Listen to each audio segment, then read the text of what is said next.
มนุษย์เฮาส่วนหลายจะลืมไปว่าการผลิตอาหารเพื่อสนองให้กับตนเองนั่นเป็นแนวใดปัจจุบันพวกเฮามีความวิตกว่าสิ่งที่เฮากินในแต่ละมื้ออาจจะเป็นอาหารที่มีสารเคมีแต่สำหรับคนทั่วไปที่อยู่ในประเทศทุกอย่างที่สุดในโลกแล้วกับมีความเป็นห่วงว่าเขาเจ้าจะหาวิธีผลิตอาหารแนวใดเพื่อให้เพียงพอสำหรับเลี้ยงครอบครัว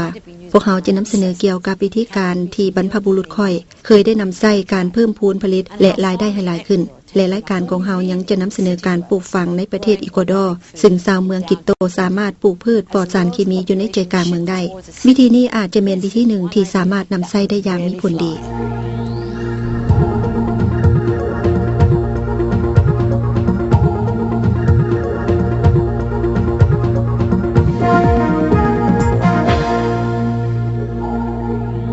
ฝูงตั๊กแตนทะเลทรายเป็นที่รู้จักกันดีอยู่ในภาษาอาหรับว่าแม่นตั๊กแตนที่มีแขวเหมือนดังมีดแท้อำนาจการทำลายร่างของพวกเขาได้ถูกบรรยายไว้ในปึ้มคัมภีร์ศาสนาคริสต์ว่าแม่นพวกโกรธแค้นของพระเจ้าพวกมันทำลายและจู่โจมในวงรัศมีที่บ่อาจจะคาดคะเนได้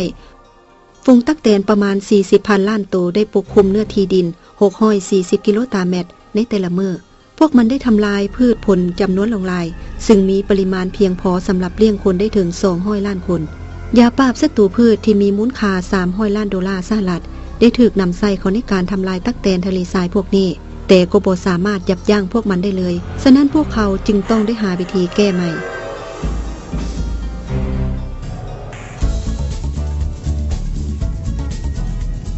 สถาบันการกสิกรรมสำหรับเขตฮ้อนระหว่างชาติในโคโตนนักวิชาการได้ทำการค้นคว้ากับเพื่อนร่วมงานจากสถาบันชีววิทยาเคมีในประเทศอังกฤษพวกเขาได้พัฒนาตัวทำลายตั๊กแตนที่เกิดจากธรรมชาติเพื่อจำกัดตั๊กแตนทะเลทรายเอิ้นว่าก้ามเขียวตั๊กแตนเริ่มตายหลังจากเวลาผ่านไปประมาณ3มื้อเขาเจ้าใช้เวลาอีก10มื้อจึงสามารถฆ่าตั๊กแตน2ประเภทนั้นจนหมดตัวนี้ยังมีชีวิตอยู่เจอกันแลนวอนและทีมของลาวก็ได้ค้นพบเสื้อชนิดหนึ่งซึ่งสามารถฆ่าตั๊กแตนทะเลทรายและตั๊กแตนธรรมดาได้โดยบ่ทำลายสิ่งที่มีชีวิตอื่นๆตั๊กแตนทะเลทรายตัวนี้ถูกฆ่าตายโดยเสื้อเมตาริเซียมซึ่งเป็นเสื้อที่พัฒนาให้เป็นก้ามเขียวในภายหลังเมื่อ12ปีก่อนพวกเขาได้พบตั๊กแตนธรรมดาตัวนึงตายซึ่งช่วยให้คนพบเสื้อสปอร์ที่มีประโยชน์ซึ่งเฮาสามารถนำใช้ทุกๆมื้อคอยอาเสื้อเล็กนี้แล้วได้เอาสปอร์จากซากศพของตั๊กแตนตัวนี้แล้วกระจายมันออกเสื้อมันจะขยายภายใน20มื้อ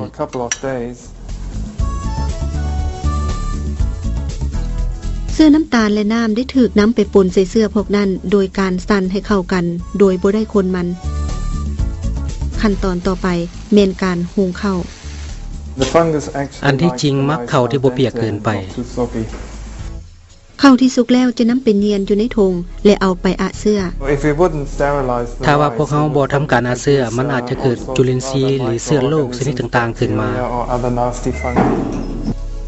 เอาเสื้อน้ำตาลที่สั่นให้กับเสื้อสปอร์แล้วไปผสมกับข้าวแล้วถอกลงใส่ถ้วยสำหรับฝักตัวในระยะเวลาบ่ต่ำกว่า12มื้อเสื้อราจะเติบโตขึ้น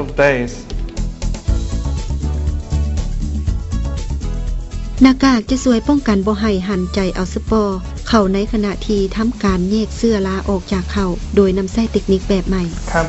ชีววิทยาเคบีได้พัฒนาเครื่องจักรนี้จากอุปกรณ์ที่มีในครัวเรือนลมวนพวกนี้ได้เฮ็ดให้เกิดกระแสอากาศปิ่นวนซึ่งจะขัดจ้อนสารปนเปื้อนออกให้เหลือแต่สปอร์เท่านั้นการทำการทดลองภาคสนามอย่างกว้างขวางข้างทำอิฐนี้แม่นถูกปฏิบัติโดยหน่วยงานปกป้องพืชพันธุ์ของประเทศนิกเกอร์ผงสีเขียวได้นำเอามาผสมกับน้ำมันเพื่อเฮ็ดให้ยาปราบศัตรูพืชแบบธรรมชาติได้รับผลดี